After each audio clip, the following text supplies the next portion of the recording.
ቦሲዮስ የተሰኘው አስጎብኚ ድርጅት በርካታ ወጣቶችን ወደ ተለያዩ ቦታዎች ይዞ በመጓዝ ሀገራቸውንና ባህላቸውን እንዲያውቁ እያደረገ መሆኑ ተገለጸም። ድርጅቱ በሀላባ ዞን የሚገኙ የፋማ ፏፏቴ ኢንተርናሽናል ስቴዲየምና ሀርቶ ፍልውሃ የመስህብ ስፍራዎችን ከወላይታ ሶዶ ከተማ የተውጣጡ ወጣቶችን አስጎብኝቷል። የሀላባ ቁሊቶ ከተማ ከንቲባ አቶ ገመዳ መሐመድ እንደዚህ አይነት ጉብኝት የህዝብ ለህዝብ ትስስርን ያጠናክራል ብለዋል። ከጎብኚዎች ጋር ወደ ሀላባ ቁሊቶ ያቀናችው ባልደረባችን ፍሬህይወት ተስፋዬ ዝርዝሩን አሰናድታለች።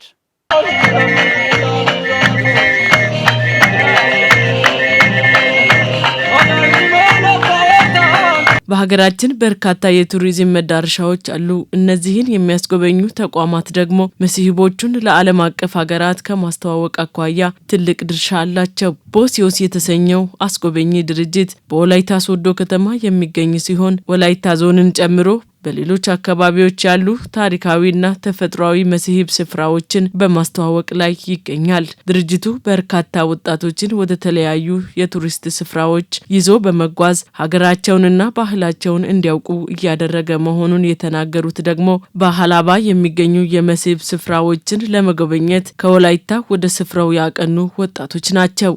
በጣም ብዙ መታየት አለበት። ፍልውሃ አለ ኢንተርናሽናል ስቴዲየም በኢትዮጵያ ሁለተኛ የሆነ በጣም የሚያምር እየተሰራ ነው ያለው። ደግሞ ይሄን የመሰለ በጣም ድንቅ ተፈጥሮ መታየት የሚገባ እውነት እኔ አሁን ኢትዮጵያ ላይ አማራ ክልል ላይ ምናምን ነው እንደዚህ አይነት ነገር አይቼ ማውቀው። ይሄ አሁን እዚህ ቅርብ ደቡብ ላይ መኖሩን ዛሬ ገና መጥቼ ማየቴ ነው እና ፍቅሯንና የሆነ ስቴዲየም ለማየት ነበር የመጣሁት። በኢትዮጵያ ሁለተኛ አይ ቲንክ እንደዛ ያሉ ነበር። ሶ ለማየት ነው የመጣሁት። ደስ የሚል ነበር ስቴዲየሙ። ሶ ብዙም ተደስችበታለኝ። አቀባበላቸውን በዛው ላይ በጣም ፍቅር ናቸው አላቦች። ደስ ብሎኛል። ቅርብ ጊዜ ወዲህ ኢንተርናሽናል ስቴዲየሞቿን ሁለት አድርጋለች። ፊፋ ያረጋገጠላቸው ሁለት ኢንተርናሽናል ስቴዲየሞች አሉ። ከነዛ ውስጥ አንዱ ደግሞ ይሄ ሀላባ የታደለበት ስቴዲየም ነው። ይሄንን ለመጎብኘት ነው የመጣ ነውና ጉብኝቱ በጣም እጅግ በጣም ደስ የሚል ነው። እኔ በግሌ በጣም የረካውበት ነው። እንደምትመለከቱት ሀርቶ ፍልውሃ በጣም የምንኮራበት የኢትዮጵያ ድንቅ ተፈጥሮ ነው።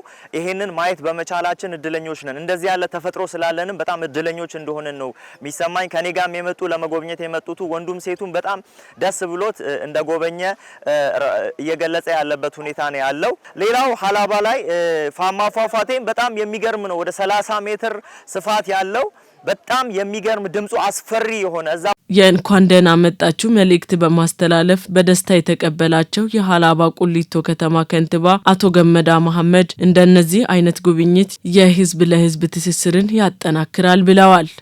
ህዝብ አንድ ላይ ሆኖ ማስራት እንደሚችል፣ ህዝብ አንድ ላይ ሆኖ መጠያየቅ እንደሚችል መጠያየቅ እንዳለበትና እርስ በራሱ ደግሞ መተዛዘን እንዳለበት አንዱ ለአንዱ መድረስ እንደሚችል አንዱ ለአንዱ ደግሞ ማድረስ እንደሚችል የሚያሳይ ጉዳይ ነውና ይሄን ተግባር ደግሞ በእንደዚህ አይነት እንደ ፕሮጀክት ቀርጻችሁ ፕሮጀክት ማነው የናንተ ፕሮጀክቱ እንደው ድርጅታችሁ በየቦታ ያሉትን ጉዳዮችን ሄዳችሁ እንደሚታው ሲታነሱ ነበርና ቀላል ነገር ይሄ እንደ ተሞክሮ መወሰድ ያለበት ጉዳይ ነው።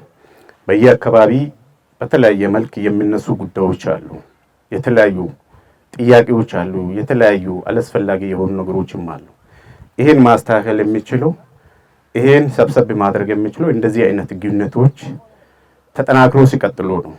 ከተጎበኙ ስፍራዎች አንዱ የሆነው የሀላባ ቁሊቶ ኢንተርናሽናል ስታዲየም ደረጃውን ጠብቆ በህብረተሰብ ተሳትፎ እየተሰራ ያለ በመሆኑ የሁሉም ትብብር የሚፈልግ ነው ተብሏል። ከዛ ከድሬኔጁ ቀጥሎ ያለውን ነገር ስናይ ትሪብሉ ነው መቀመጫዎች ናቸው። መቀመጫዎቹን እንግዲህ ያያያችሁ ነው። እሱም በጥሩ ደረጃ ነው አለው። እዚህ ጋር ክብር ትሪብሉ ይቀራል። እሱም ትልቅ አቅም የሚፈልግ ነው። እንግዲህ በተቻለን መጠን ህዝባዊ ለማድረግ ተሞክሯል። ህዝቡን በተቻለው መጠን እያደረገ ያለው ተሳትፎ ቀላል አይደለም ነው።